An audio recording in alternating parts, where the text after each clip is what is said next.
talk like a king. You can act around now, say the same thing. They chasing the fame, they got one the name, but they ain't got what's running through these veins. Make way for the king.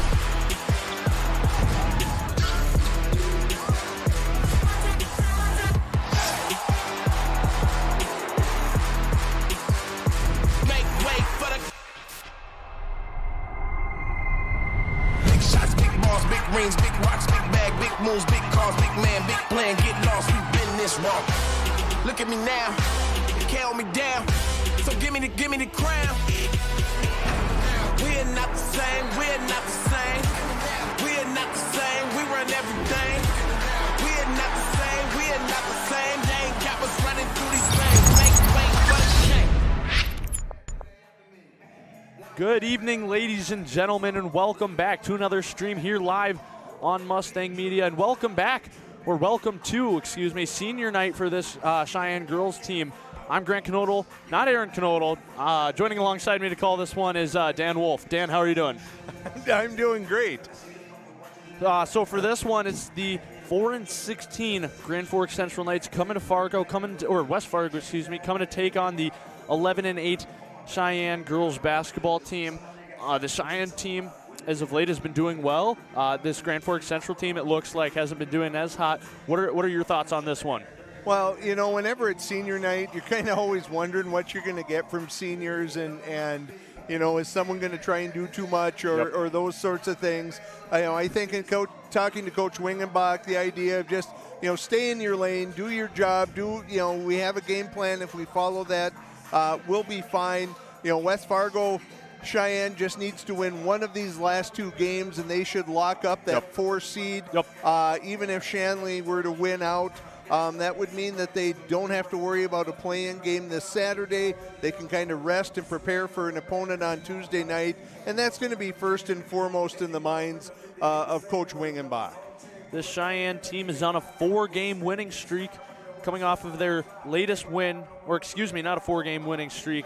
Sorry, a loss at Wapaton. Yep, that was a tough one for them. And then a win at Devil's Lake. So very, very back and forth as of late for the Cheyenne team on senior night. What are you excited most about in this one? Well, you know, I think for the players, it's a culmination of all your hard work and all the time and effort you've put in to this program, the summers, the practices, the long out-of-town trips, those sorts of things.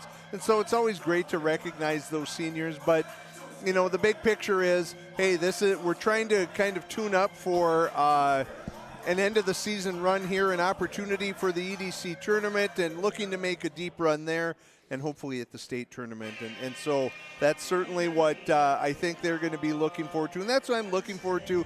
You want to come out, you want to play well, you want to feel like you're firing on all cylinders. This team has been back and forth. What do you think they need to do to consistently finish the season out strong? Well, I think, you know, one thing is getting consistent scoring has been something that they've struggled with a little bit. They've received that, obviously, from Brenna Dick. She's averaging over 20 points a game. But just making sure that we have some people that are contributing as well. And we're going to step away here for just a minute, as it is senior night. We want to make sure that those folks that have worked so hard for this program are recognized. Cheyenne is privileged to have 12 seniors this year. First, our student managers. Connor Anderson, accompanied by Jason and Joylyn Anderson. His favorite basketball memory is being material girl. His future plans are to attend the University of St. Thomas for political science, history, and strategic communications. Jordan Bile, accompanied by Richard and Melissa Bile. Her favorite basketball memory is going to state for the first time last year. Her future plans are to attend North Dakota State University for pharmacy. Manny Husted, accompanied by Leah and Connor Husted. Her favorite basketball memory is celebrating in the locker room as 8th graders when we won to go to state. Her future plans are to continue her nursing career at North Dakota State University. She has a personal message. She says, "I love you all." Kyra Narum, accompanied by Lynn and Jen Narum. Her favorite basketball memory is freshman year, going to the Olive Garden after the C-Squad tournament and eating over 100 breadsticks as a team. Her future plans are to attend St. Olaf College to play softball and major in nursing. Lexi Terhardt, accompanied by Tyson and Kelly Terhardt.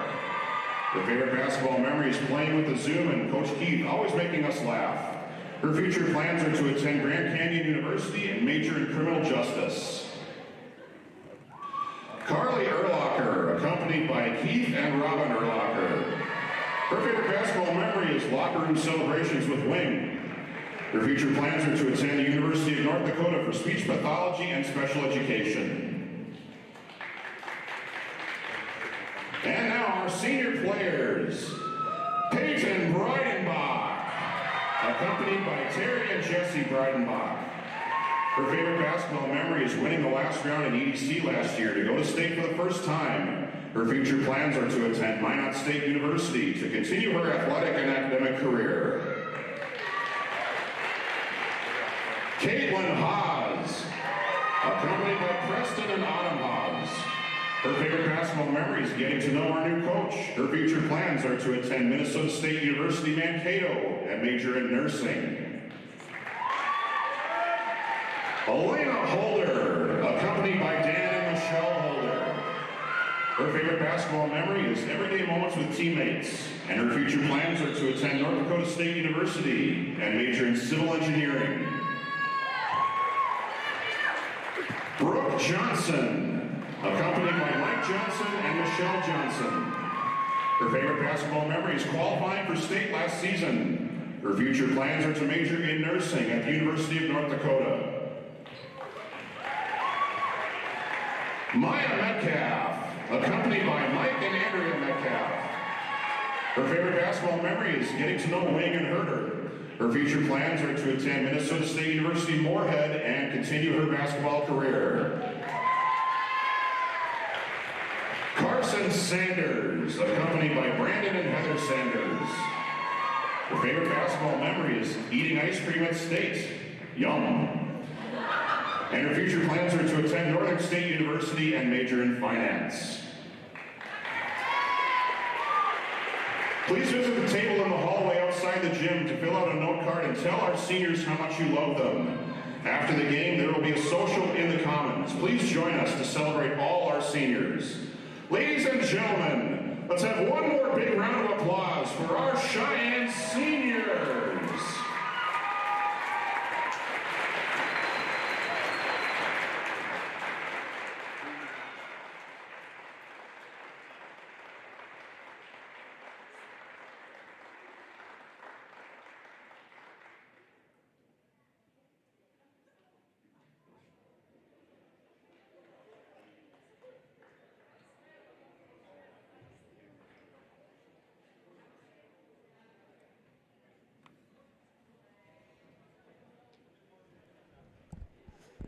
So as the seniors roll off the court,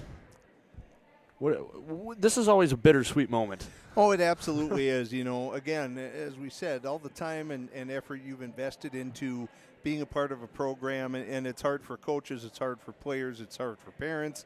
I was talking with Maya Metcalf's parents before the game, you know, and I asked her dad, I says, is it hard to believe that she's, you know, already a senior? Yep. And he said, yeah. He said, you know, it's really starting to catch up with him what all of this means. And so, you know, as a group, you want to come out and you're playing for each other, but you also want to keep your eyes on the prize of what you're doing here. Yep. and those sorts of things. And I think, you know, as you asked a few minutes ago, asking about what to expect tonight, I think one of the big things that I'm going to be looking for is how does Peyton Breidenbach play. You know, she has not played in a few weeks. She's been battling a hip issue, and you know, certainly wanted to come back for her senior year and to finish off her senior year.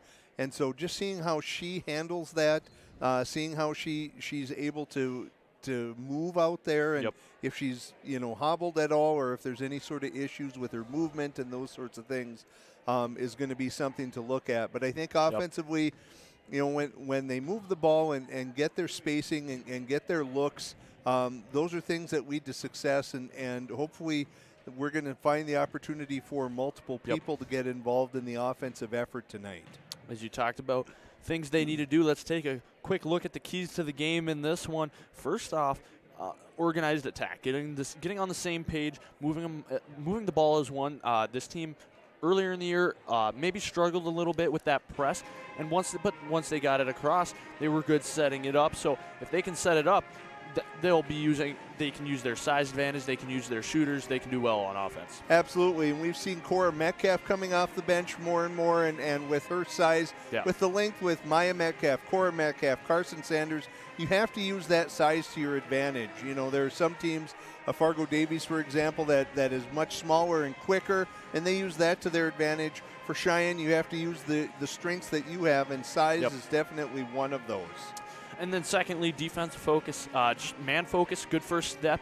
We talked to Coach Wingenbach prior. He said, know where number 13 is. She'll be a big part of this offense. Yeah, Lauren Reardon's had a really nice year as only a sophomore. And so, you know, it seems like every team you play in the EDC for the girls, you know, whether it's Jocelyn Schiller from Grand Forks Red River or Mariley Simon or whoever, it seems like everybody you go up against has one of those players that if you don't account for that player, you can really get burned. And so having a plan for how to defend Lauren Reardon tonight is going to be important for them. And I think we'll probably see them, you know, change the pace up, some man-to-man, maybe a zone here and there, just to kind of give Central a different look and force the Knights to kind of make some decisions and some changes.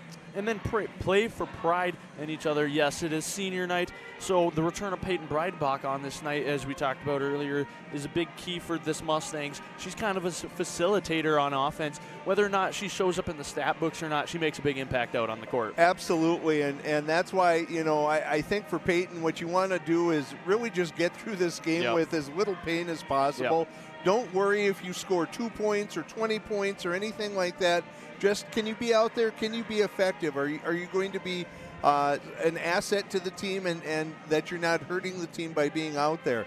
We know that when she's healthy, she is absolutely vital to making this team go, because she is their only true point guard, and she's the one that has to handle presses, and they're not playing a team that's probably going to press them a ton tonight. But as you look forward to the EDC tournament and possibly a state tournament berth, you're going to have to figure those things out. And, you know, while certainly Cheyenne's made some gains in that regard, I'm sure Coach Wingenbach and every one of those players would say, I'd rather have Peyton here rather than having to find a way to make this work without there. And then just dedicate the rest of the season to these 6 seniors. These 6 seniors, growing up watching, or going through high school watching Cheyenne basketball, these seniors have played a big role, especially last year as juniors when there was only 2 seniors. Absolutely. They've been around and, you know, teaching at the middle school at Liberty. I remember when these girls came through at Liberty and watching them grow and develop and become the athletes that they are and the people they are. You know, one of the things that really stuck out to me, Grant, during the senior night recognition was, you know, we have people that are going to be nurses and civil engineers and things like that, which is great to see. Athletics is great, but really these people are going to be successful at life, and that's really what it should be about. So as we head down to the center court for the national anthem, we'll take a short break. Be right back with your first half action and some more coverage. Here, when our path takes an unexpected turn, we keep moving forward. When life sends us a message, we listen. When you're determined to beat the odds, we help you plan for what's next. This is commitment, resourcefulness, determination. These are remarkable people doing remarkable things together.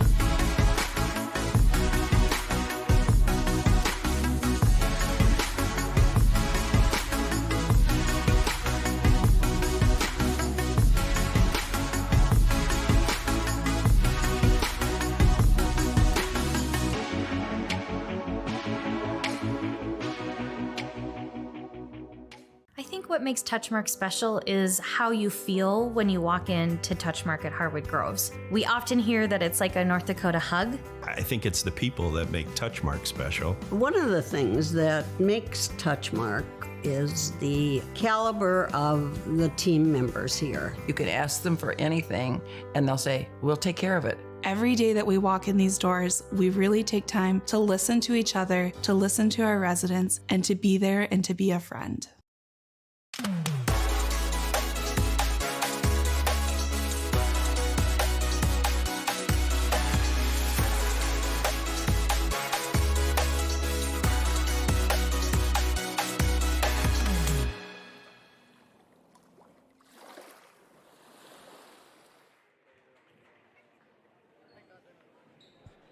Welcome back, Mustang fans. We'd like to remind you to like, subscribe, and turn on that notification bell so you get all the notifications when we go live on Mustang Media. Also, check out our social media platforms on Facebook at Mustang Post, on Twitter at Mustang Post, and same as Instagram.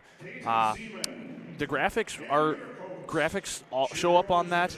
Great work by our graphic design crew, Aiden Knodel, Colby Walters, excuse me. They do a great job, so check that out. Yeah. So as we head down for this, introductions, we see that this Grand Forks Central team doesn't have a too deep of a bench. Do you think that's something this Mustang squad can take advantage of? Well, I think so, and you're this deep into the season. Certainly, Central's probably used to this, but one of the things tonight was the fact that Central doesn't have a JV team going right now, and that's really the sad part. There are a lot of teams in the EDC that struggle to field a varsity, a JV, and a C squad for whatever reason. And so you're right, it's not a very deep bench, and we are going to see some of those younger players tonight. There's no doubt about that. Probably a couple of freshmen that we're going to see for the Knights as well tonight, and that's what you have to do. We know Fargo South is a team that plays a lot of 8th graders, 9th graders, kind of whoever the best that they have, and unfortunately for some of those programs, that's what they have. It'll be interesting to see. Last year, of course, Cheyenne was not senior heavy. This year it's much more that way, and it ebbs and flows for every team and every program and sport as they go along. So this is kind of that culmination for a group of senior girls that are making one of their last 2 regular season home appearances. They should Cheyenne, if they take care of business tonight and or their game against North later this week, they'll be hosting a quarterfinal game for the EDC for their last home game at the Cheyenne Gymnasium here next week. As we see the starting lineups, Peyton Breidenbach is not starting in this one. One player that has stood out to me over the couple games that Breidenbach was out is Brenna Dick. She has done a phenomenal job stepping up in being a junior, stepping up in that role and kind of taking over the point guard aspect. She's taken over as point guard. She's also become the primary weapon on offense because of her athleticism, her ability to get downhill and get to the rim when she needs to. Also can shoot it from the outside. And so Brenna Dick is invaluable to this team. And we see tonight we're going to go big with the lineup with Cora and Maya Metcalf and then Carson Sanders. So, I'm sure Coach Wingenbach's not going to throw Peyton Breidenbach in for, 20 minutes right away or 35 minutes. He's going to ease her in and kind of see how she handles things as we see Cheyenne take the opening tip.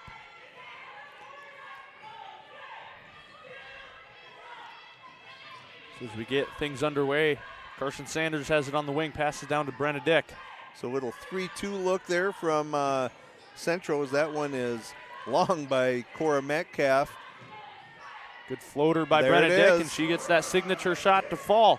Mustangs take the first point of this one. Good job by Brenna setting up that defender, getting her leaning one direction and taking it to the basket as Maya Metcalf blocks yet another one. Good find from Brenna Dick to Sanders. Sanders goes up and gets the fast break too. Well, that's really what you want to see. Cheyenne's going to want to play up tempo whenever they can. And I think that's where Brenna Dick has made a lot of great strides this year. I think earlier in the season and last year, you often saw her as there's a nice 3 there by Aspen Thompson. But, you know, sometimes Brenna got going so quickly, and I think she's really settled into this role, and she sees the floor much better and has really made that transition of not having Peyton Breidenbach available much easier. Good job by Carson Sanders there on the boards. It was a good find. Good quick pass from Maya Metcalf to Cora Metcalf, but she was a little long, a little strong on that one, but Carson Sanders there to clean it up. That's one thing the Cheyenne squad has had that has helped them a lot, that size factor. When they have a 6'4", 6'2", and a 6-foot player on the court, that really helps them in this EDC. It really does. As we see a three-pointer there by Reardon, and that's why, that's why Coach Wingenbach was very concerned about knowing where she was. As we see Cora Metcalf active on the boards there, was kept alive by Haas. Oh, great fake by Carson Sanders. Good penetration and drawing the foul there. Little hesitation, little pump fake. Got her defender to commit, and she does a good job getting to the basket and drawing the first foul of the game.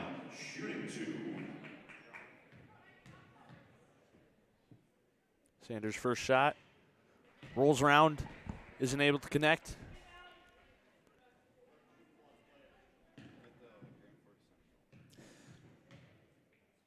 Second shot from Sanders. She gets that to fall, so she's 1 of 2 from the line.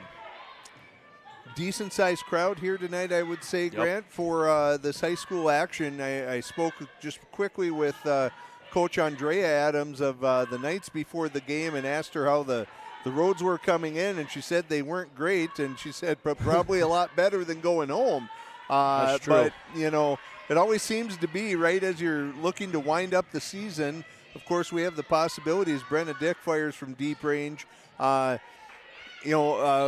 With Cheyenne scheduled to play North on Thursday, the weather could play an impact there. We have a state hockey tournament going on this weekend, and the weather forcing a lot of these teams to make some plans to travel early and stay overnight and those sorts of things. So, the weather, Mother Nature's going to do whatever she wants to do, and everyone else is stuck dealing with it. Good hands there by Carson Sanders to tip that one away, but the Knights will retain the possession. Shot from the corner, no good. Well, we're seeing that Central was not afraid to pull the trigger on that 3. Anytime they feel like they have an opening, they've been going to it. Pull-up jumpers tipped. Unable to keep the ball as Maya Metcalf. That results in a Mustang turnover.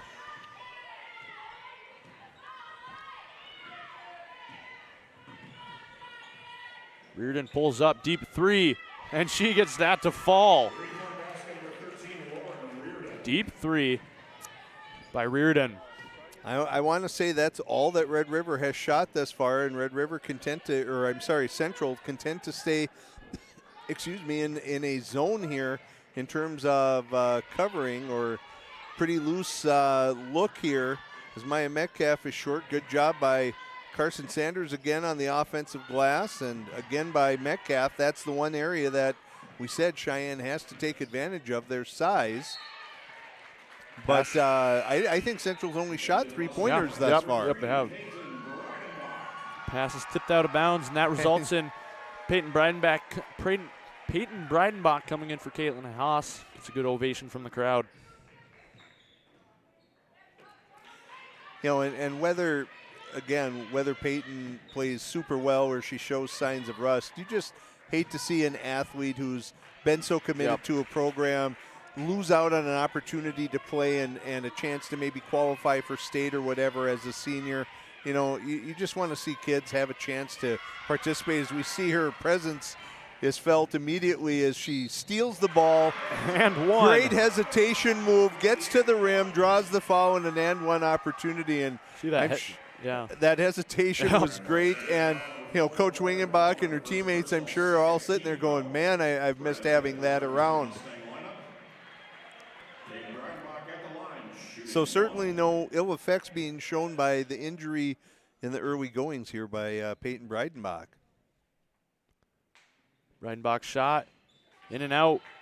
Doesn't get the three-point play to fall. So ties or scores all knotted up at 9 with 13:30 left to go in this first half. As Reardon gets a screen. Good defense there by the Mustangs. Good pass by Metcalf to Dick. Dick goes up. She had trouble handling the pass and then had to kind of force the shot up when she wasn't ready. As we see Reardon on the kick out, puts one up. And that was one that Brenna Dick needed to be boxing out on, as Reardon follows her own shot, gets a rebound, but Cheyenne's able to corral the defensive rebound on that one. Brooke Johnson on the wing looks down to Breidenbach. Spin move, and her shot goes out of bounds. They'll say it's tipped, and it will stay here.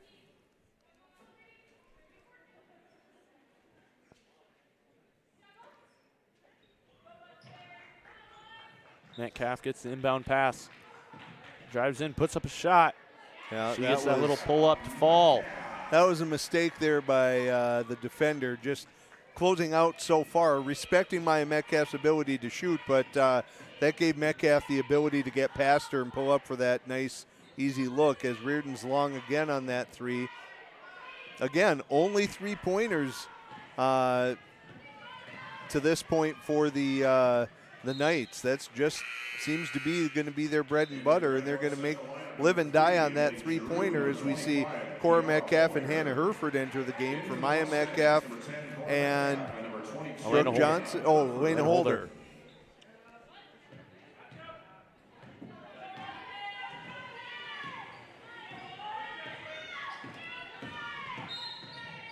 They're going to get Hannah Herford on that one. Early foul for Herford. This first foul for the Mustangs. First personal, first team foul. The one thing this does when you have to account for Reardon on every offensive possession is, that almost takes a defender away from being in help position and from, being an active rebounder, because you always have to be accounting for Reardon, because if that ball gets kicked to her at any point, she's going to pull the trigger quickly, that's for sure.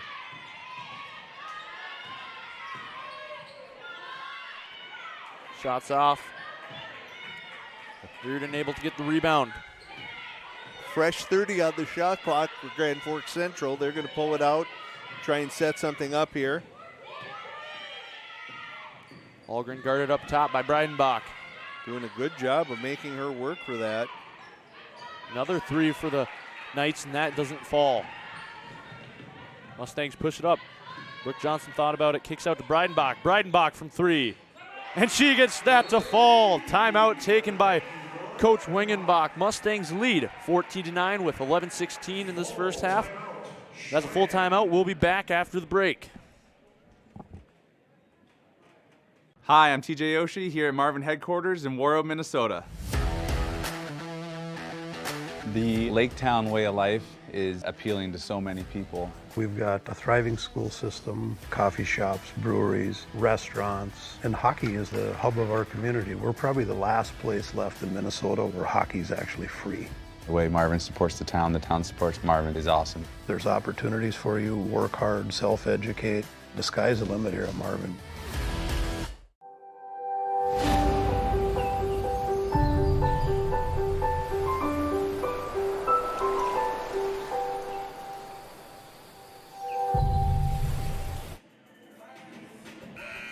Mustang fans, we want to thank Essentia Health for being a proud partner of our Cheyenne High School's Mustang media team and this broadcast. Essentia Health, care close to home. Well, as we come back from the Aiden Knodel Spotify playlist, we see, Coach Wingenbach taking a quick time out there. I was going to say, I'm guessing we're going to see something a little defensively different here. Because even though Central started hot from the three-point line, they've cooled off a little bit. They are getting a lot of the looks that they want, and I thought he might be looking to try and just change the pace a little bit defensively, force Central to think about things or do something different, as we see Dick get in for one of her patented runners, floaters that doesn't fall, but kind of an extended 2-3 zone here. coming out and forcing them to do that. I think that might have gone off of Sanders' hands. Yep. Yeah. So returning for the Central Knights lineup, number 11, Emily Arnold. And that is, one thing that you can extend this zone like this out to the volleyball line when you know that probably this is a team that's not going to work inside a whole lot, although we see them get inside and Cora Metcalf draw the foul. But you can come out a little bit because this is zone. Normally a zone you're thinking, oh, we're going to pack it in because they have a big player, a big post player that really hurts us. This is actually a zone that's being used to prevent lots of three-point opportunities. And so we'll see the little cat and mouse game here if Central's able to find some holes, find some cracks in the defense and get to the line or get to some shots near the basket. Reardon is 2 of 2 from the line. Checking in for the Mustangs. In for Breidenbach is number 2, Caitlin Haas. That was J.C. Reardon, freshman. And I guess that's not a coincidence that the same last name shows up twice.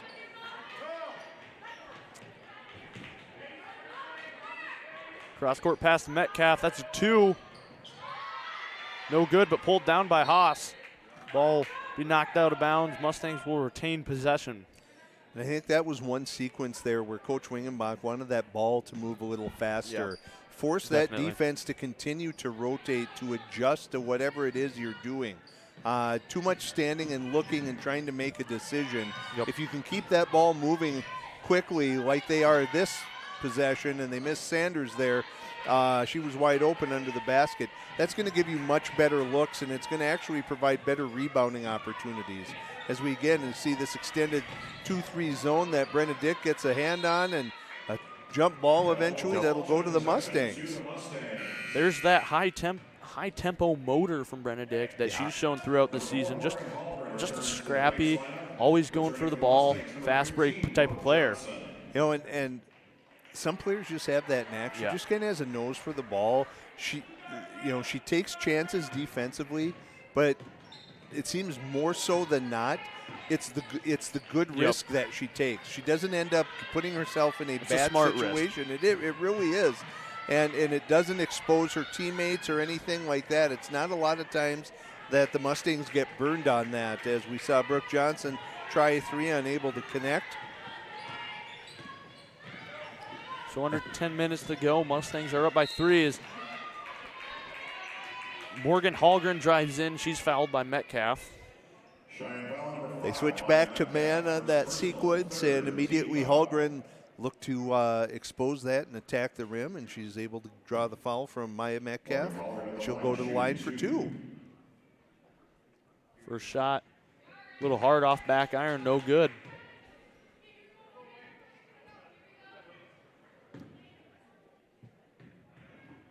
Second shot from Hallgren. She gets that to fall. Leads down to 2 for the Mustangs.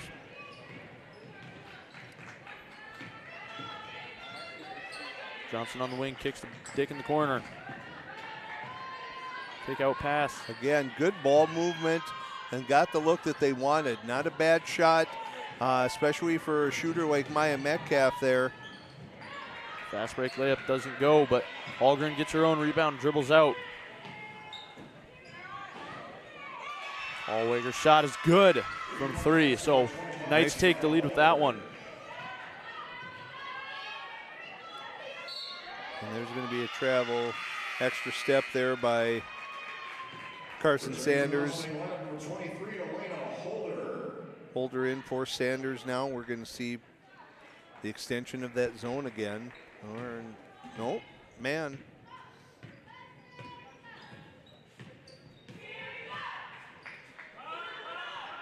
Awesome. Gets screen on her. Ball's tipped away by Holder. Holder goes up, fast break, right-handed layup. Oh, just rolls out. And a lot of that has to do with the angle. If you don't get a better angle coming from that lower block in the free throw lane, then everything is very dependent, as we see Brenna Dick go for one of those steals and gets by with it. And good a good pass find. to Metcalf. Metcalf goes up with the left hand. But if you don't come at it at a good angle, then it's all dependent on speed and timing. And that time Holder was just a little hard on that shot and missed that one.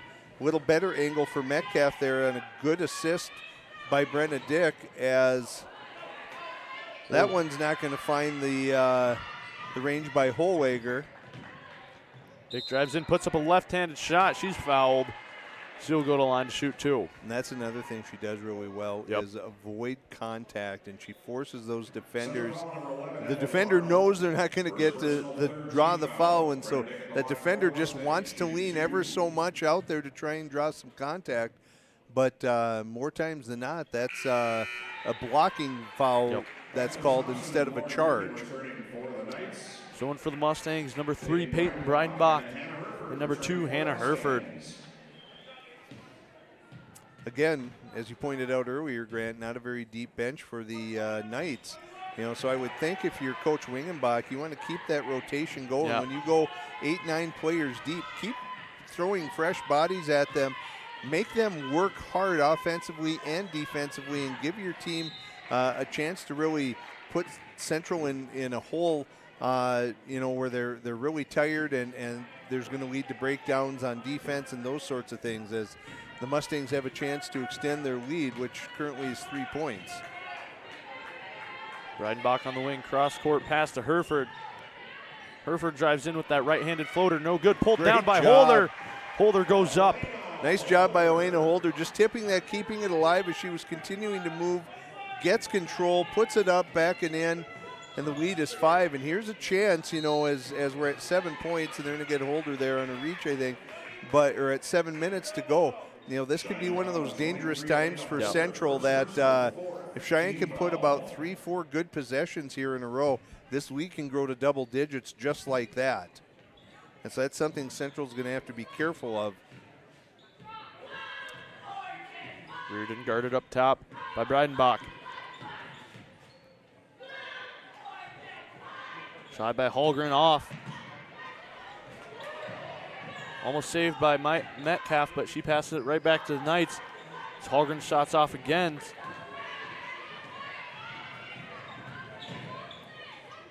Good patience there by Metcalf from 3. Good patience by Peyton Breidenbach. She didn't have numbers on the break, so she waited for that support. Finds an open Maya Metcalf, who drains the 3. We're going to get Brenna Dick on that one. 5 on the Mustangs. Still a couple to go before the bonus, so I think, you know, the goal for Cheyenne is continue to be aggressive defensively here. You've extended the lead to 8. Be really nice to get this to about 15 before going in for halftime, and that should be a goal that they want to do. Good job here on ball defense by Hannah Herford there in that sequence. Oof. You know, I think Peyton Breidenbach gets away with that one if she doesn't bring that arm down. I think the contact, they were going to just let that go. And then Peyton saw that that Reardon was having trouble maintaining possession, and so she went for the swat and ended up committing the foul on that as Reardon knocks down the first. Returning for the Mustangs, number 2, Caitlin Haas, number 10, Cora Metcalf. In for the Mustangs, number 10, Cora Metcalf, 14, 14, Carson Sanders, 15, Brooke Johnson, and number 2, Caitlin Haas. Another hockey line shift. Line change there. Full shots good from Reardon.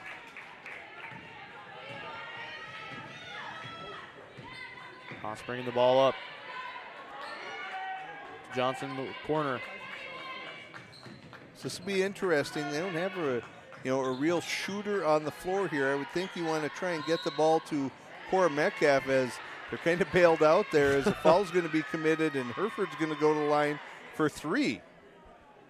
Central foul number 5, Aspen Thompson. That foul's on number 5, Aspen Thompson. That's 4 team fouls for the Knights. That's Thompson's first on the night. First shot a little hard for Herford, no good.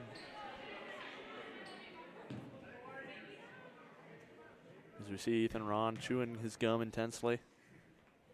Second shot is good from Herford.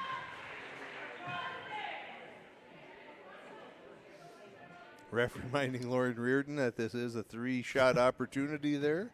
Lauren says, yep, I got it. Just checking to see if you were paying attention. Hereford's 2 of 3 from the line.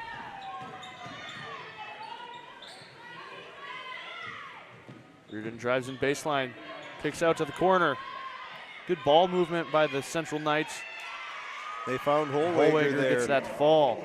Yeah, that was good ball movement. It was a good job of defending by Hereford. She used that baseline like an extra defender, but good ball movement by Central as we see Haas miss on that one. Shot no good from Haas, pulled down by the Knights. Reardon pulls up from 3, and she gets that fall. That's great shooting in there by Reardon, just pulls up, no, gets that one to fall. Cuts the lead to 3. Yeah, and this is one of those good job there, great design play there as Cora Metcalf flashes to the middle, finds a backdoor cutting Carson Sanders who just can't get it to finish as Hannah Hereford comes up with a steal there. But Cheyenne without a real scorer on the floor at this point. We see a couple of Mustangs waiting to come in. This is probably not a group that, as Reardon hits again, that Coach Wingenbach wants on the floor for long periods here without that true scorer. Yep. All the girls here capable of scoring, but just not the traditional. Hereford answers back with a 3 of her own, bumps the lead up to 5 for the Mustangs. Around 4 minutes to go. Reardon guarded up top, passes. Thompson's shot no good, pulled down by Holwager, and she gets that to convert on the second chance points.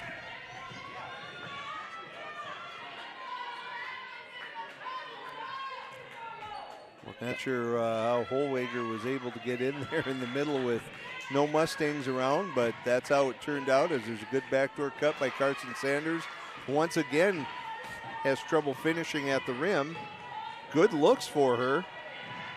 Again, active hands for the Mustangs. We've talked about that almost all season. This Mustangs team has done a very good job, as we see it again, getting hands in the passing lane as Hereford's fouled there. It's such an easy thing to do, to have those hands up on defense, but it clogs passing lanes, and when you do it, you almost become surprised at how often opposing offenses throw passes that you can get a hand on. And it just starts by having those hands up and being in a position to be ready to go after one. So with Brenna Dick checking back in for this one. Great find, good passing there. Metcalf in the short corner finds her sister all alone in the middle of the lane, and the lead's back up to 5. Good defense by Metcalf on the baseline. Kick out pass results in a missed 3 by the Knights.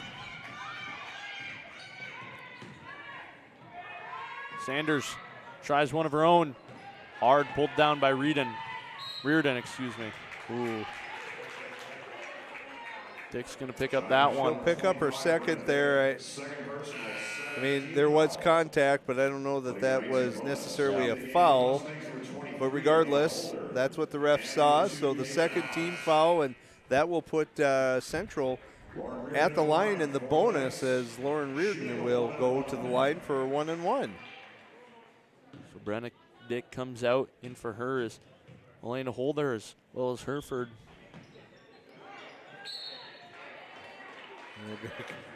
Get another foul there.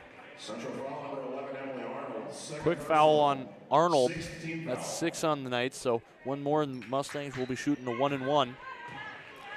It's 2.5 minutes almost remaining here for Cheyenne to try and extend this lead before going into halftime. Good job by Cora Metcalf to keep that alive. Carson Sanders working hard. And one. Good job by Sanders.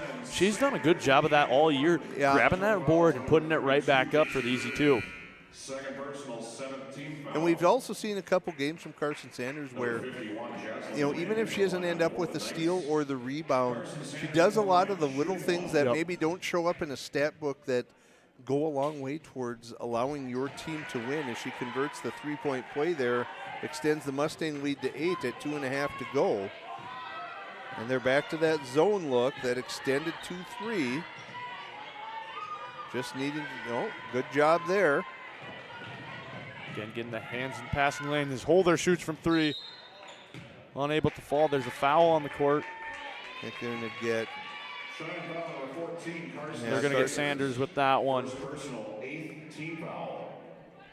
So again, the Knights will go back to shoot a 1-and-1. Emily Giroux at the line for the Knights, shooting 1-and-1.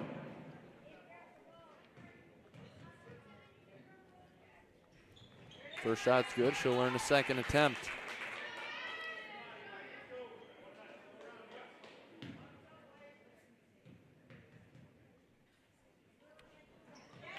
She's 2-2 from the line. So a timeout taken by Wingenbach.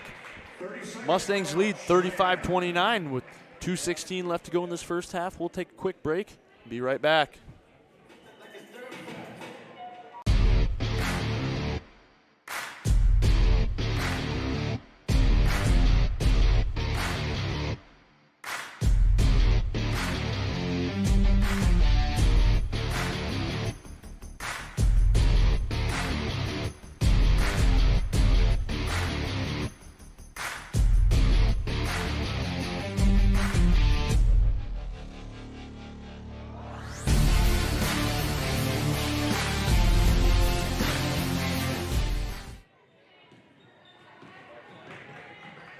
Mustangs have the ball. Good ball movement by the Mustangs. Haas pulls up from 3. That's short. Pulled down by the Knights. So as we're coming back from the break, under 2 minutes left to go in this first half. Mustangs are up by 6 as Drew can't get her shot to fall. Pulled down by the Knights. Wow, quick second trigger. chance opportunity for Reardon. She converts. That's another player that Coach Wingenbach's sitting there going, man, she's only a sophomore and we're going to have to see her for 2 more years after this. But she's been impressive tonight with how quick she is. Yeah, they're going to get Sanders on an extra step there on her spin move. But Reardon is exceptionally, has a very quick trigger and not afraid to shoot it from anywhere.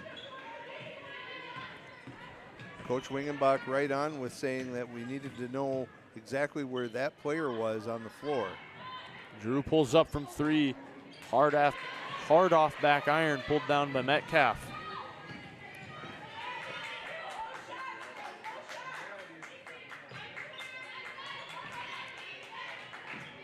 Holder gets the pass. Poor time pass. As Grand Forks tips that one, converts for the easy 2 with under a minute to go. Brings the lead back with 1. Morgan Hallgren, good anticipation. Metcalf from 3. Can't answer. Pulled down by Wine. Reardon tries a 3 of her own. Can't get that to fall. Good job by Carson Sanders ripping Rips that one away down violently. And they're going to get Giroux on that, so Sanders going to shoot the bonus. As Central has cut this Mustang lead down to just 1 point with 24.5 seconds to go. First opportunity from Sanders. Doesn't get that to fall, pulled down by Reardon. So I would not be shocked to see Central hold for 1 shot with a chance to take a lead going into halftime. Good hands by the Mustangs. Metcalf is able to recover. Sloppy possession, but it results in an easy 2 for the Mustangs at the buzzer. So Mustangs lead after this first half, 37-34.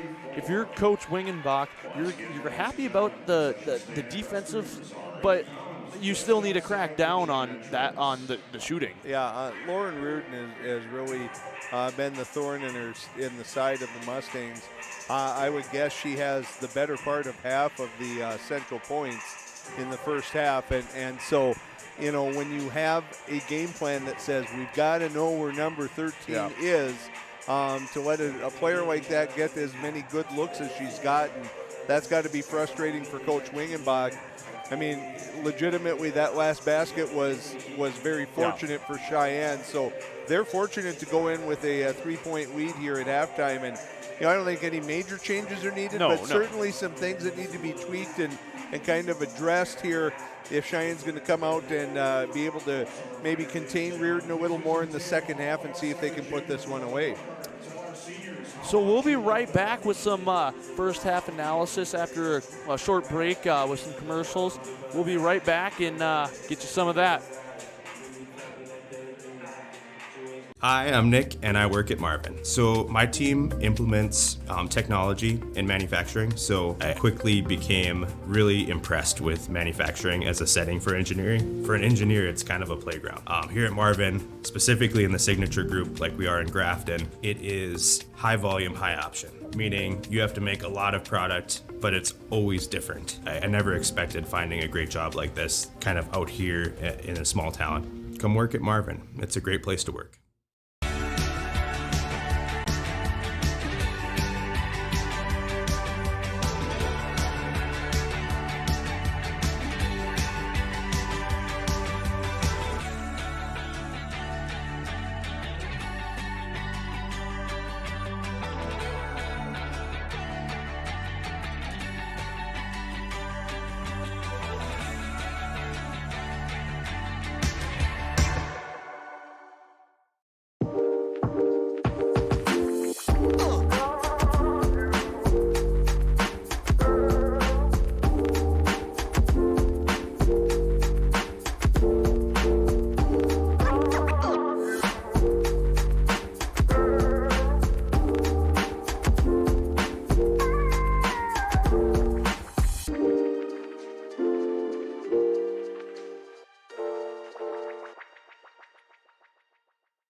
Here, when your future lies ahead, we help set you on the right course. When your whole world is about to change, we help you prepare for your new life. When staying healthy means staying informed, we help you find answers. This is perseverance, understanding, connection. These are remarkable people doing remarkable things together. Touchmark at Harwood Groves is located in South Fargo, North Dakota, on a 14-acre garden-like setting, and we have everything from cottages to apartments, a health club, activities. We tend to take groups of residents out downtown, which is just a very vibrant and growing community. The easiest way I can say it is we are going to treat our residents the way that we would treat our best friends. That's what it feels like, and that's what I love about my job. It feels like a family.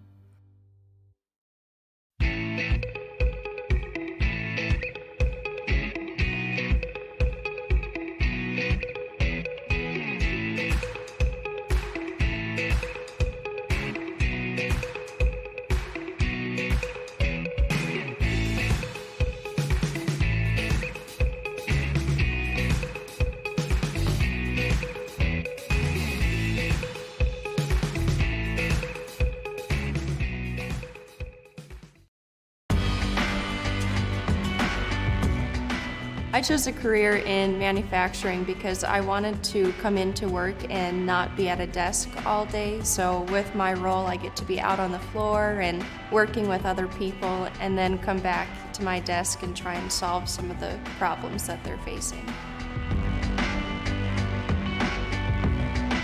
When people look at a manufacturing plant, they mostly just see line work.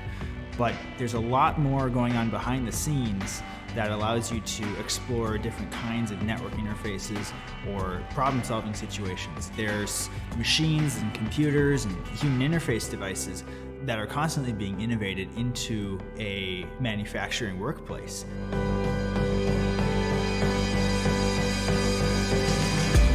the best days at work are when you get to solve the problem or when you finally get that aha moment and you know, okay, like this is gonna be it. Like this is what we've been thinking about. This is what we've been hoping for. Knowing that I'm but a part of building something very unique and important, that just makes me very proud.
Here, when our path takes an unexpected turn, we keep moving forward.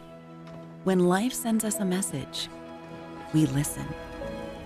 When you're determined to beat the odds, we help you plan for what's next. This is commitment, resourcefulness, determination. These are remarkable people doing remarkable things together. Well, welcome back, ladies and gentlemen. Mustangs lead at the half, 37-34. Able to get a quick bucket right before the buzzer to bump that lead up to a 3-point lead. Real quick, let's just take a quick look at this first half stat line for the Mustangs. Shooting 39% from the field, 20% from the arc, and shooting around 60% from the free throw line with only 18 rebounds. Something that maybe Coach Wingenbach wants to improve on is they're -4 in the rebound category because the Central Knights have 22 offensive or rebounds, not offensive rebounds. That would be a very good night for them. That would be. They're shooting 40% from the field, but what's really keeping them in this game, I think, is credit to Reardon. They're shooting 41% from the three-point line and shooting 78% from the free throw line. So that big three-point advantage for the Knights are what's really keeping them in this one. Well, you know, that's what analytics, the modern game of basketball, tells you is you're better off shooting threes and missing than even making 50% of twos. And this is one of those games that's kind of defining that. I think where that rebounding issue comes in for the Mustangs is because Central plays such a spread out offense with people parked around the three-point line. You have a lot of long rebounds, and you don't get people in position the way that you might normally against, I guess, what you might consider more of a traditional sort of team. And so that's led to Central getting some second looks, and we tend to think second chance opportunities are shots at the rim, and there's been a couple of those, but they've also been kickouts to an open player then because of the rebound and the defender leaving that offensive player and then leaving them for an open three, and that's hurt the Mustangs a couple of times as well. So I think, you know this is how Central's going to play the game, but I think what you got to do is you got to find a way to put the clamps on Reardon, and maybe you go to something exotic, you go a box and one or a triangle and two, and maybe try and commit two defenders to Reardon and say, you know what, we're going to dare you to beat us with your other four players, and if you do, then you do, but we can't continue to let Reardon get the types of looks that she has. So if we look back real quickly before the second half gets underway to the keys of the game for the Mustangs, see how they did. They've done well getting on the same page offensively. They've gotten good shots. They might not have been able to fall, but they've gotten good opportunities. Defensively, they've not necessarily struggled with guarding 13. She's just put up some good shots and gotten them to fall. and then they are playing with pride and playing with each other. They've done a pretty good job hustle-wise. It looks like they're really dedicated, yeah, as we said. They've created their share of turnovers. They've gotten good looks. It's just that kind of the hottest shooting of Central, as we see Reardon jack one up there from deep that she does not connect on iron with. But, that was kind of a difference maker. And I thought Peyton Breidenbach played exceptionally well for and really showing no signs of rust. But I'm sure Coach Wingenbach is, you've got to think about the long game here, that you've got to make sure that you're, managing the load that you're putting on her right now. Is there's a good opportunity for Cora Metcalf to collect a loose ball and put it up, and she's going to go to the line. But, I'm sure Coach Wingenbach would love to see Peyton Breidenbach out there some more, but he's just afraid that you don't want to overdo it because you will need her next week at the EDC tournament, and then hopefully if Cheyenne's able to make it to a state tournament that they can use her there as well.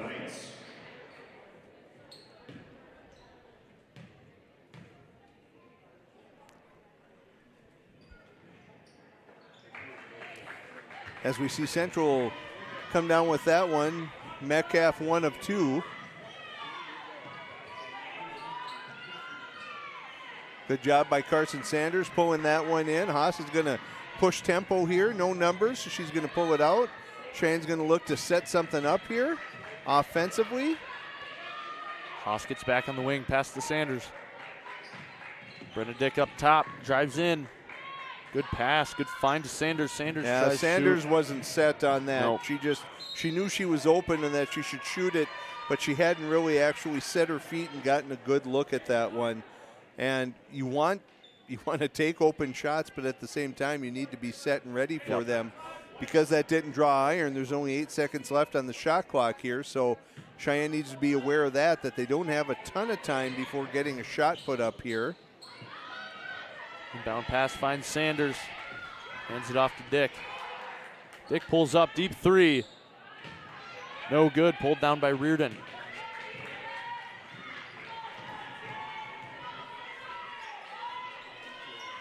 Good ball movement by Central here.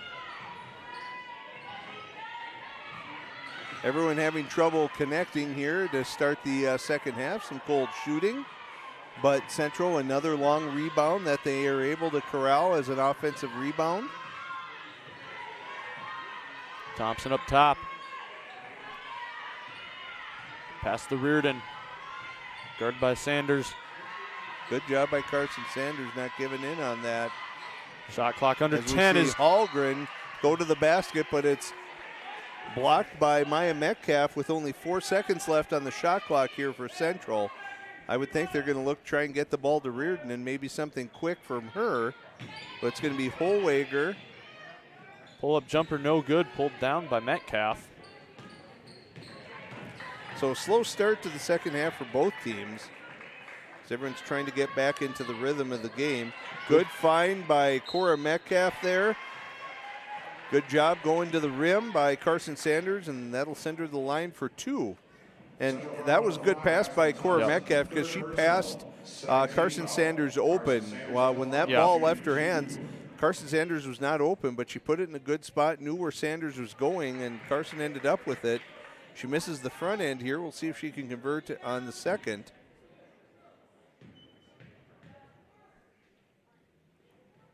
Second shot able to fall for Sanders, so it leads up to 5 for the Mustangs. Hallgren up top, guarded by Dick. Pass the Reardon. Reardon drives in, goes up with the right hand. Going to get Haas on the floor on the way to the basket.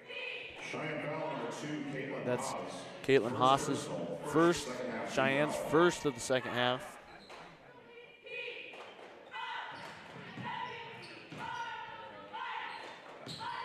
A little more patience by Central there. They would have had Reardon wide open, cut into the basket on the weak side, but made a quick decision there and unable to get her the ball. Didn't recognize it in time. Central able to get it in, but tipped by Metcalf. Mustangs get the ball. Dick goes up with the left hand. Little floating shot off the backboard, and she gets that to fall.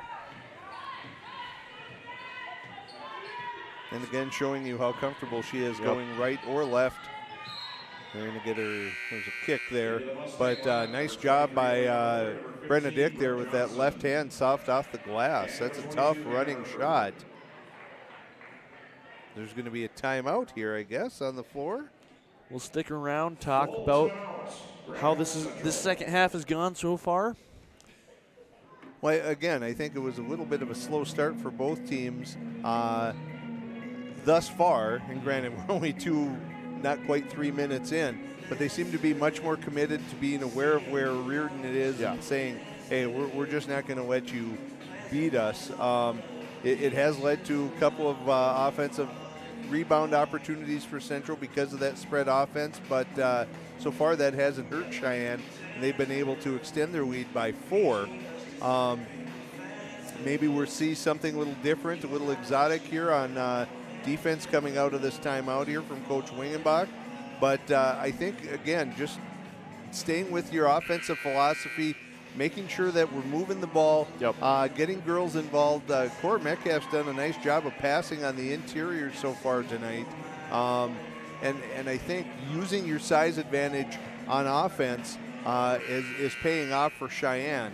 I'm sure he'd like it if we could see the Mustangs make a few more free throws. Not a great percentage tonight, but something that is doable as we see Central with a set play here. They're going to get Hannah Herford following J.C. Reardon on that one. That's the second foul for the Mustangs. Mustangs fans, Bell Bank Mortgage is proud to support West Fargo Cheyenne sports. Whether you're in the classroom, at home, or both, we hope you're inspired this year to push yourself beyond what you even imagined. Never stop learning. Bell Bank, equal housing lender. Giroux wide open, kind of looked and said, holy crap, am I that wide open? I better shoot that. And long off the back iron, but she was wide open. Not a bad look there for Central. Good find there by Dick to Metcalf. Metcalf able to go up with the right hand. Good job by Maya Metcalf finding, crossing in front of that defender's face and getting to that spot, but then great job by Brenna Dick, finding her. Basket by Morgan Baldwin. Knight's able to respond with that. 2 points. As Metcalf pulls up from 3, short. Good offense rebounded by Johnson as Holder tries her shot at hand at 3. Ball goes out of bounds. They're going to say off Hereford. Yeah, good job by Hereford fighting for that one, but they do determine she knocked it out of bounds. So their lead remains 7 here as we approach 14 to go in the second half.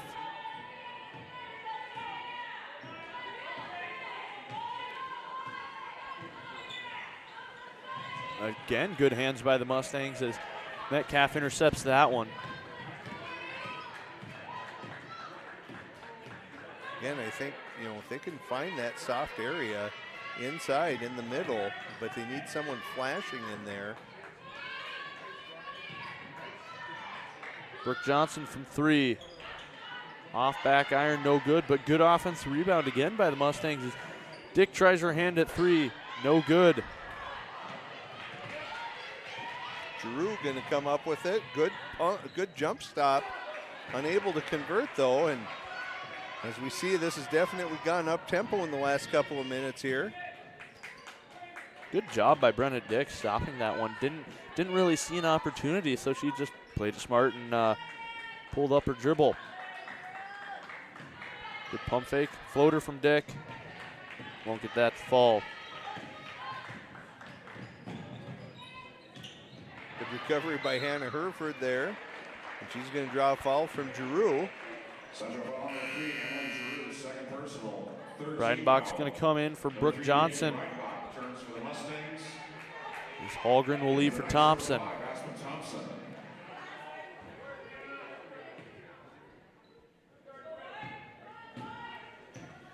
So the Knights only able to score 2 points in the second half so far as Hereford drives in. Good job by J.C. Reardon there defensively. But good job by the Mustangs for adjusting in the second half defensively. They've done a nice job containing Reardon thus far, as we see her pull up there, but unable to connect.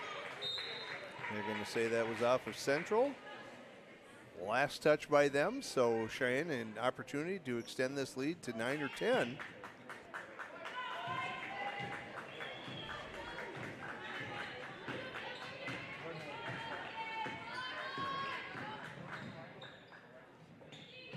Hereford up top, tries her hand at a 3. Won't get that to fall.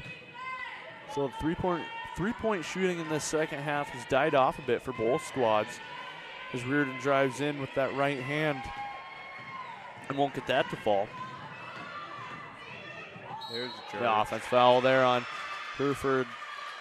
Hereford felt like she had to push tempo on that and get to the rim. Really, there were no numbers there. It was a 2-on-2. Really just needed to be a jump stop or just slow it down and pull the ball back out. Hereford comes out of this game as that's her third. In for her is Cora Metcalf.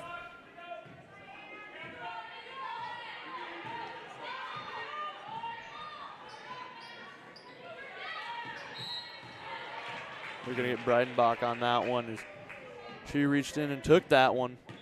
Cheyenne foul number 23, Elena Holder, second personal, fourth. Oh, excuse me, they're going to get Elena Holder on that one. That's her second, fourth team foul for the Mustangs.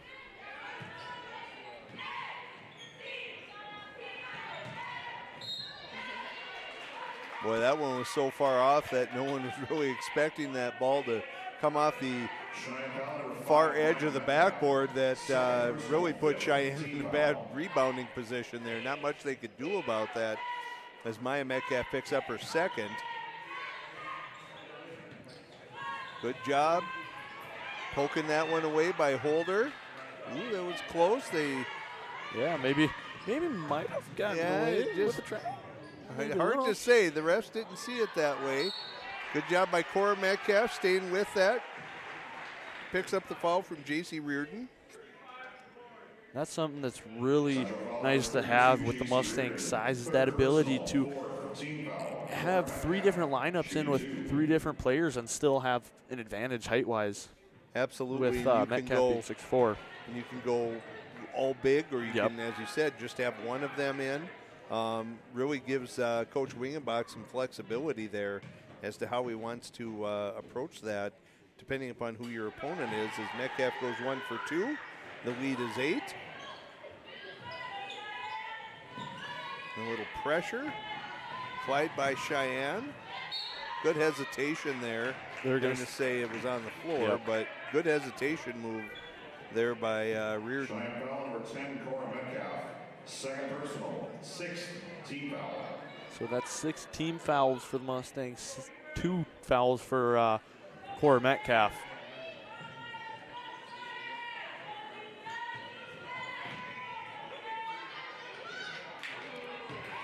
Shots off, pulled down by Brenna Dick. Good find. Good job running the floor by Maya Metcalf.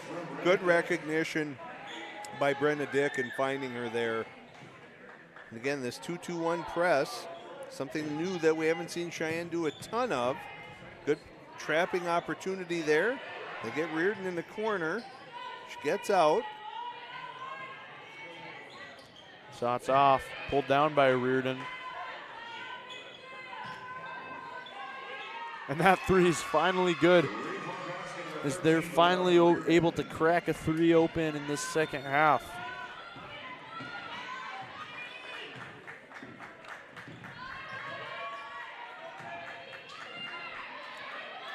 Metcalf, little jumper from the line, no good. Tipped out of bounds by the Central Knights, and it'll be Cheyenne's ball. Boy, if Cheyenne could just consistently take advantage of that, that middle of that defense is wide open. That was a great flash by Cora Metcalf, just couldn't get it to fall, but there's lots of opportunities there.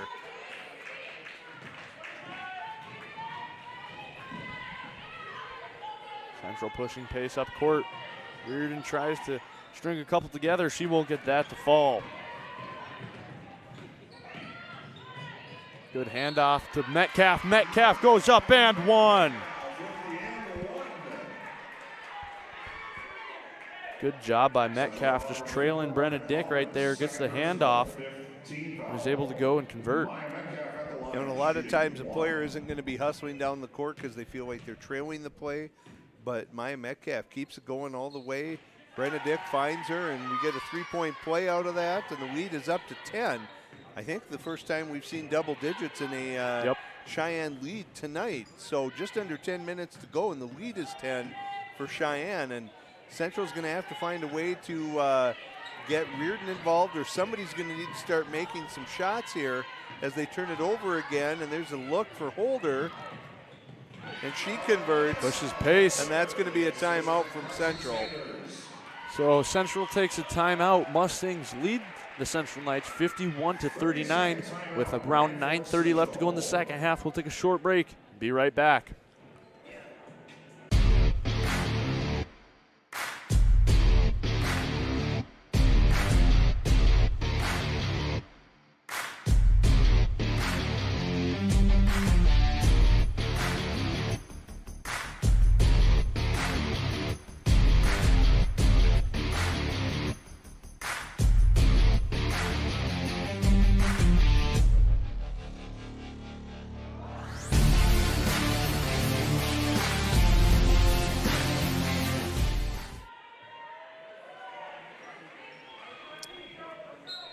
Mustang fans, this broadcast is sponsored in part by Touchmark at Harwood Groves, full-service retirement community complete with a health and fitness club, offering fitness classes, personal training, and more so you can stay active with your grandkids for years to come. Visit touchmarkfargo.com to learn more. That ball swatted out of bounds by Carson Sanders. Like we said a little earlier in this second half, Mustangs have done a great job on defense, second half adjustments. What do you think Coach Wingenbach told them? You know, I think just continue doing what you're doing. You've been able to maintain, kind of keep a lid on Reardon here as they lost sight of her there on that out-of-bounds play, and she makes the first of two. But, you know, I think that's been going well. They've done a decent job of controlling the defensive glass, and they've gotten some transition buckets. You know, I think the game plan that they started the game with is really working here. Just executed maybe a little bit better in this half. You know, so it would appear that what Coach Wingenbach had in mind was certainly a solid idea. Good find to Brenna Dick there. Just a little wild coming in, but good job by Haas pulling it down. It was tipped out. Ball never touched the rim, so there are only 11 seconds on the shot clock. But you know, I think it's just been a little more attention to detail by Cheyenne here this second half. Shot clock at 5. As Elena Holder pulls up from 3, unable to fall.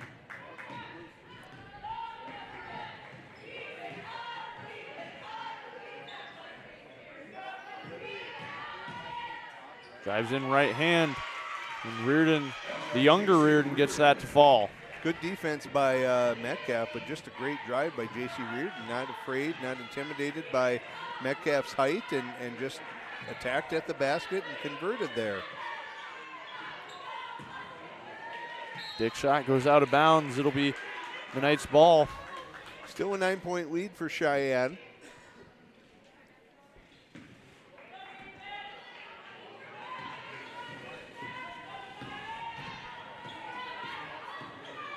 Hallgren guarded by Dick. Good find down low. Yeah, that was a good cut to the ball, and really Carson Sanders had one of two options, either to let that shot go in or try and block it, and that's going to draw the foul and send Arnold to the line for 2. First shot good from Arnold. It's Cora Metcalf and Brooke Johnson check in for Cora Metcalf's older sister Maya and Brooke Johnson. Also number 3, Peyton Breidenbach checking in for Elena Holder.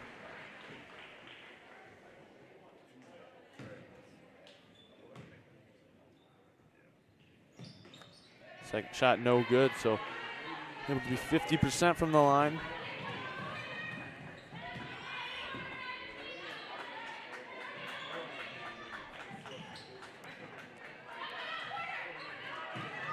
Breidenbach pulls up from 3. Can't get that to fall. Not a bad look. Ball moved well on the perimeter as Brenna Dick's on the floor after the ball and creates a jump ball opportunity, and that'll go to the Mustangs. That was good perimeter ball movement by Cheyenne. A good look for Peyton Breidenbach, just unable to convert. And then, Brenna Dick, who always seems to be in the middle of wherever the ball is and has a chance, she gets a hand on it and creates a turnover.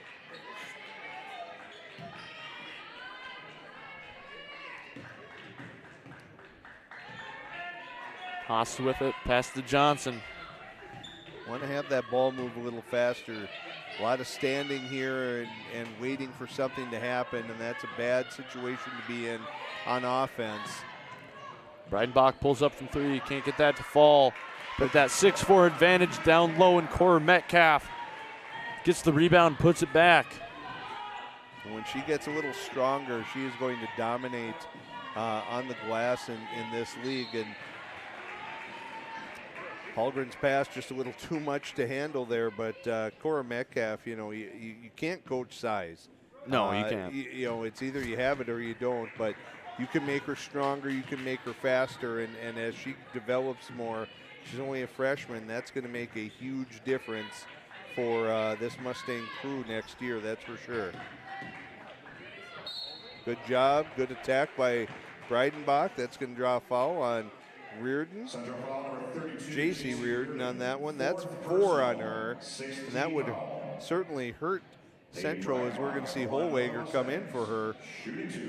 But with 6:43 to go and down 10, Central can ill afford to lose Reardon at this point, but they're going to have her sit for at least for a couple minutes here, I think.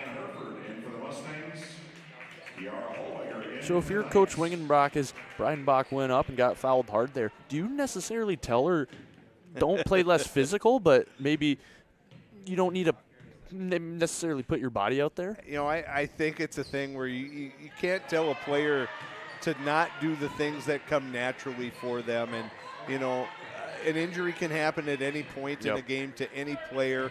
It does look like Peyton's maybe favoring that hip a little bit in this second half. She's not moving quite as freely. Maybe it just stiffened up a little bit on her in the during halftime, or what exactly happened, I don't know. But you're going to have to just get her out there to play, and we know she's a competitor. She's not going to want to sit and rest and not be a part of this run. So, Coach Wingenbach's going to walk a really fine line there of what he asks from her. And really going to have to just kind of be honest with Peyton and say, look, you're no good to us if you overdo it. You're just going to have to trust us, and the minutes we give you, we're going to ask you to do what you can in those minutes, but don't do more than that. Don't try and make something else happen because we can't afford to be without you down the stretch. Good defense there by Brooke Johnson to swat that one away, but the ball follows her out of bounds, and it'll be the Central ball. Under 6 now, with still a Mustang lead. Reardon unable to get that one to fall. We're going to get. It was a good job by Metcalf there as she controlled the rebound, and then Wynn tried to come in behind and swat it away and poke it out of there, but Metcalf had too good of a grip on that, and that's already the bonus here, as both teams are shooting the bonus the rest of the way. And with 6 minutes to go, probably a good chance one or both teams might make it to the double bonus, which could factor into how this game finishes it up. As Maya Metcalf extends the lead to 13 now for the Mustangs, as they're starting to pull away a little bit here.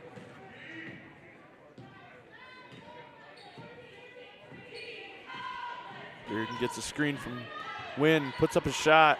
That was a good job coming back. Reardon thought she got fouled by Haas, but refs didn't see it that way. But she was looking like, did you not see that? And the ref obviously did not if she was fouled. Good job. See, and this is the type of ball movement that you need to have. That ball was only in a player's hand for a second and a half at the most, and it keeps moving. And that just puts so much pressure on that defense. We've seen a couple sequences where it sits in one player's hands, and then the rest of the players just sit wondering, well, what are you going to do? Or you see dribbling in one spot, but nothing that's forcing the defense to react or adjust.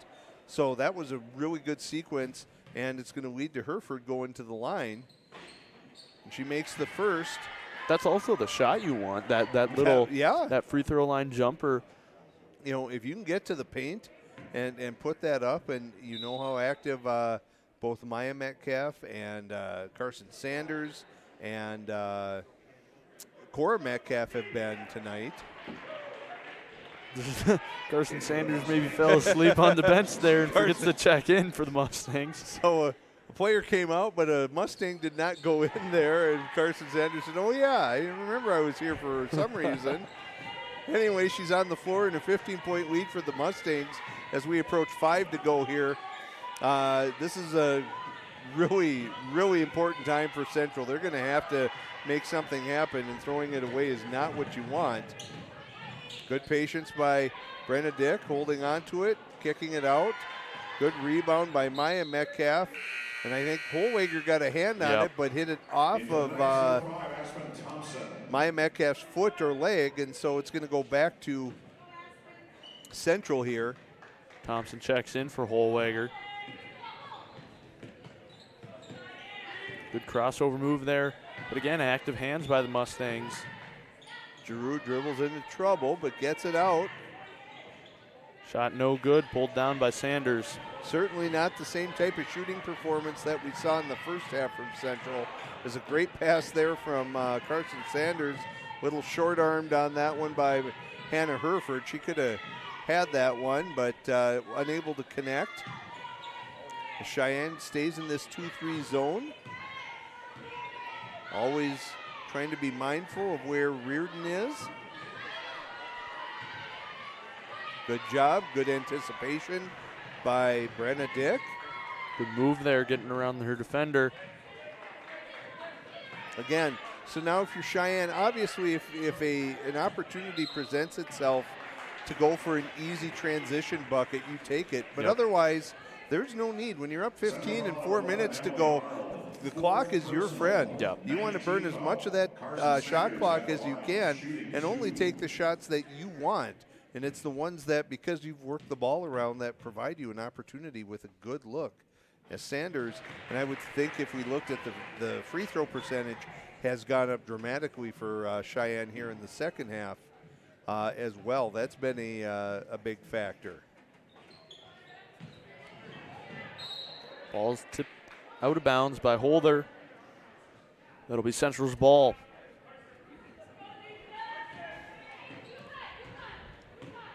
So again, that extended zone here. Good job by Hallgren getting in. Giroux puts one up, but too hard. That's going to be off of Holder.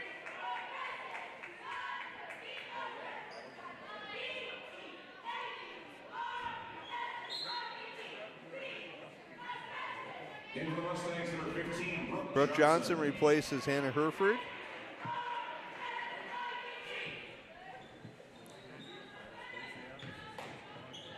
Had a cutter there, but unable to find her. Honestly, kind of surprised Coach Adams hasn't brought J.C. Reardon back in at this point. And with 3.5 to go, you're going to need everything you got. Brenna Dick drives in, puts up a floater, no good. That's one of those that you don't need. That's a recognition thing, as she somehow comes away with the steal and makes up for it. Oh, misses the layup. But that first one was just a time that there were no numbers, nobody in rebounding position. Just pull it out, eat some clock, force Central to have to deal with that. And that's something that, you know, as you develop as a player, you realize you get better at. It's easy to say from up here. It is. Hey, you shouldn't have shot that one. In the heat of the game, and you think you see something, it's going to happen. But it's one of those things I'm sure in film study, where Coach Wingenbach say, look, we're up 16 points. Do we need that shot at that point? And Brenna would probably say no, but, the next time, if she thinks she sees it, you also don't want to stifle what the aggressiveness of your players. As Giroux makes both. 14-point lead now. Under 3 minutes. Mustangs lead 59-45. Both teams have 9 team fouls. Good movement. See how when that ball moves so quickly, that defense just cannot adjust fast enough. And that ball was just constantly on the move. And when Cheyenne does that, they are very hard to beat. But, in those sequences when you get tired or lazy or whatever happens, that's a good opportunity for transition bucket, and that's going to be a full timeout from Central. But that's the difference between a smart offensive sequence and one that isn't. So the Mustangs lead in the second half with around 2:11 left to go. 63-45. We'll take a quick timeout as both teams will.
Mustang fans, we want to take the time to thank Apex Engineering Group, who helps make this broadcast possible. At Apex, we build confidence before we build anything. Find out more at apexenggroup.com. So they do have both Reardons on the court now as JC puts up a shot. She gets that to fall. During the timeout, they announced here that in Grand Forks, the Mustang boys are playing the Central boys, and they are tied at 57 and starting overtime in that one. Good cut by Haas, good find from Sanders, and they're going to say that was tipped out, knocked out by the Knights. So Cheyenne will get another opportunity. Good return pass. Smart play. Haas just comes back in. Holder, nice little return pass. Doesn't get much easier than that.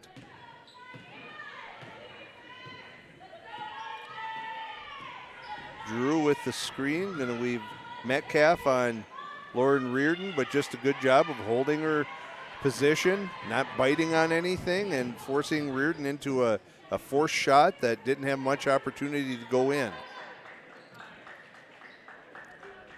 Metcalf from 3. Unable to fall. Good rebound by Carson Sanders. And that'll reset the shot clock as Holder tries her hand at 3. Again pulled down by the Mustangs. And there's the dagger. So with under a minute left to go, Mustangs have a 20-point lead. As we see Breidenbach about to check in for the Mustangs. Mustangs have done a great job in this one in the second half. Second half has been night and day. Whatever they talked about at halftime from Coach Wingenbach and shutting Reardon down. And granted, as a whole, Central didn't shoot it nearly as well, but obviously they feed off of what Reardon can do, and Cheyenne just did a really nice job of holding her down. I can only think of the 1 3-pointer in the second half, and that was probably with 12, 13 minutes left. They've held her scoreless the majority of the half, and that really is the reason. Sitting here watching this game live, it's really kind of surprising when you look at the scoreboard and see Cheyenne up by 20, because there haven't been any big runs, any big spurts where, a 14-2 run or a 10-0 run or anything. Exactly. But it's just been slowly building throughout the half.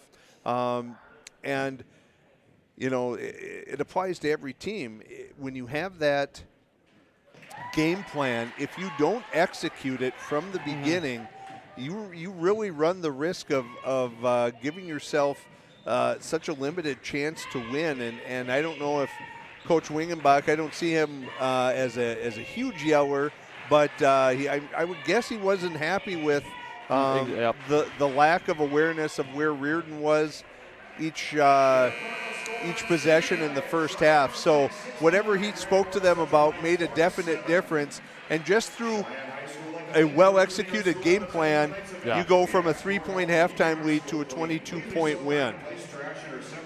So on senior night, Mustangs able to pull ahead and beat the Central Knights 69-47, limiting the Central Knights. Like you just talked about, the second half, they were able to limit this Central Knights team to only 13 points in the second half. So great job by the Mustangs, making second half adjustments, doing their job, fulfilling their game plan.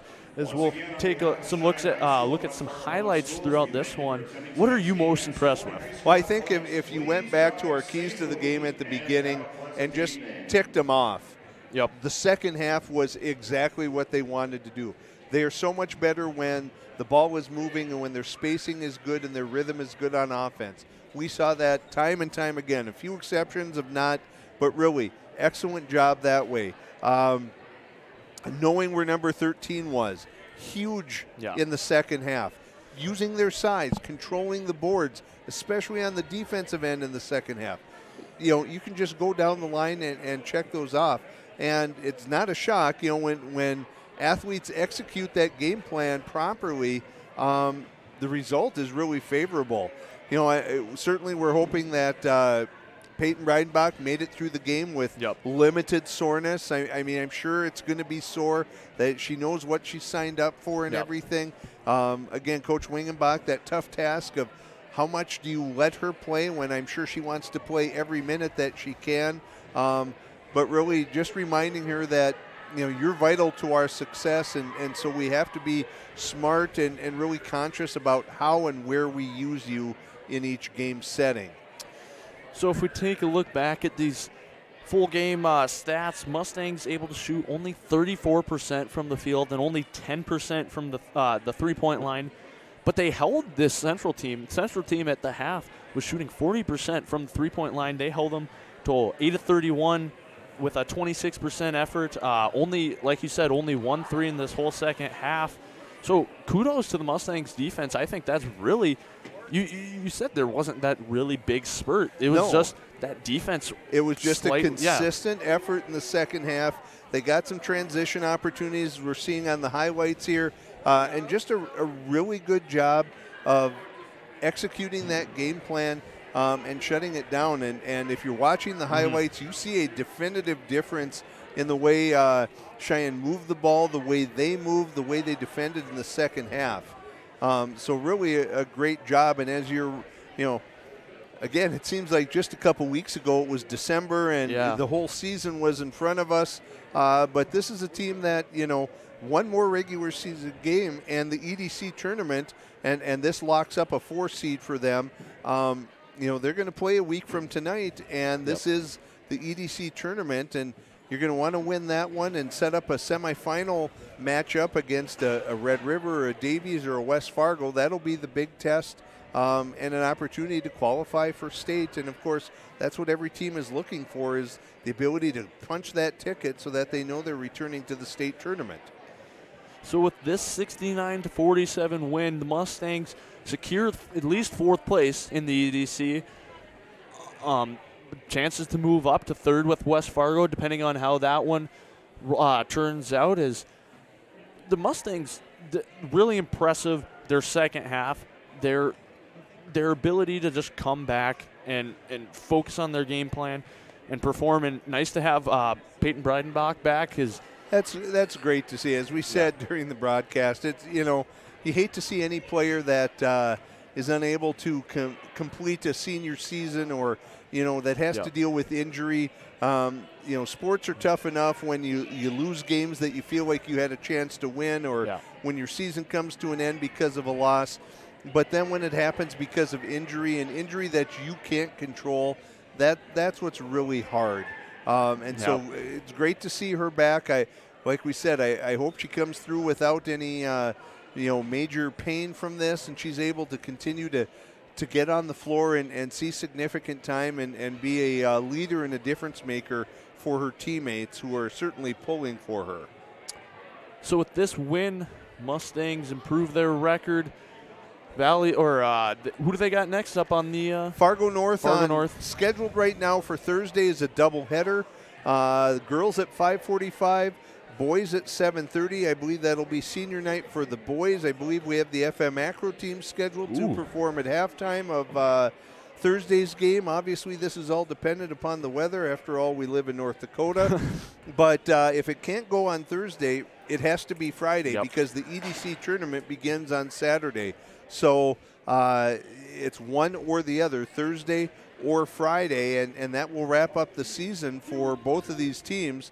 And looking at it right now, the boys are up 64-62 against Central with under a minute to go in overtime, and that's huge up there, because with Davies beating West Fargo High tonight, that should really help solidify Cheyenne into a home game this Saturday in that play-in game. And what's ironic is right now, at least going into tonight, that could set up the third game against the Packers this year. And wouldn't that be, we've talked about how strange it is to not see West Fargo Cheyenne or West Fargo High at the top of the EDC in the boys' ranks.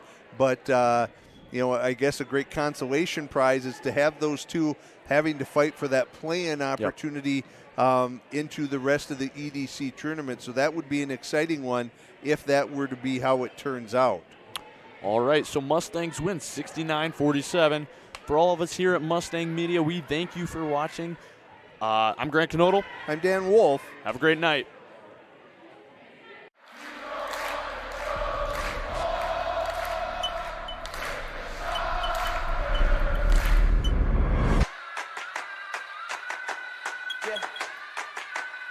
They say I walk like a king, talk like a king. You can act around now, say the same thing. They chasing the fame, they got one name, but they ain't got what's running through these veins. Make way for the king.